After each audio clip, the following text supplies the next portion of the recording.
ভারী বর্ষণে কক্সবাজারে আবারও পাহাড় ধসের ঘটনা ঘটেছে এবং এই পাহাড় ধসে এক নারীর মৃত্যু হয়েছে। গৃহবধূ রুজিনা আক্তারের মৃত্যু হয়েছে এবং তার স্বামী মুজিবুর রহমান এই ঘটনায় আহত অবস্থায় রয়েছে। আজকে মূলত রাত 9টার দিকে গৃহবধূ রুজিনা আক্তার তার বাড়ির পেছনে পাহাড়ে লাগোয়া যে রান্নাঘর, সে রান্নাঘরে রান্নার জন্য গিয়েছিলেন, রান্না করবেন। তখনই মূলত ভারী বর্ষণে পাহাড় ধসে তার গায়ের উপর পড়লে প্রায় 1.5 ঘন্টা পর্যন্ত তিনি মাঠে চাপা পড়ে থাকেন।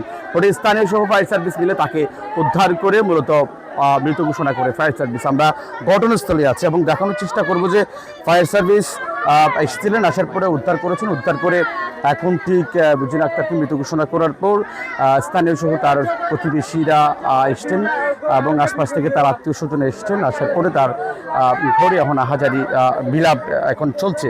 আমরা সে দৃশ্য দেখতে পাচ্ছি। কক্সবাজারে গেল এক সপ্তাহের ভারী বৃষ্টি এবং অবিরাম বর্ষণে বা বন্যার পানিতে তলিয়ে এবং পাহাড় ধসে এখন পর্যন্ত প্রায় 27 জনের মৃত্যুর খবর আমরা পেয়েছি এবং ক্রমেই যদি ভারী বর্ষণ অবিরাম বৃষ্টি হতে থাকে তাহলে আরও মৃত্যুর হতাহতের ঘটনা বাড়বে বলে জানিয়েছেন স্থানীয়রা।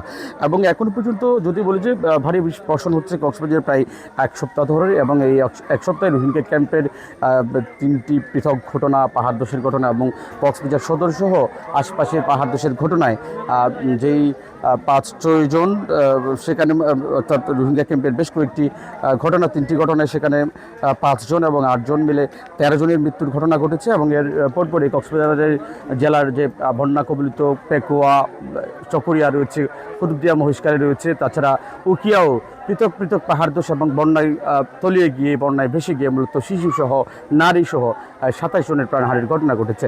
আমরা যেমনটি বলছিলাম ঠিক এই গড়ে, অর্থাৎ রুজিনার গড়ে এখন আহাজারি চলছে, বিলাপ চলছে, কান্নার রোল পড়েছে। তার আত্মীয় স্বজনরা দূর দূরান্ত থেকে খবর পাওয়ার পরে আসছেন এবং এসে তাদেরকে সান্ত্বনা দেওয়ার চেষ্টা করছেন। তারেক হায়দার, 71, কক্সবাজার।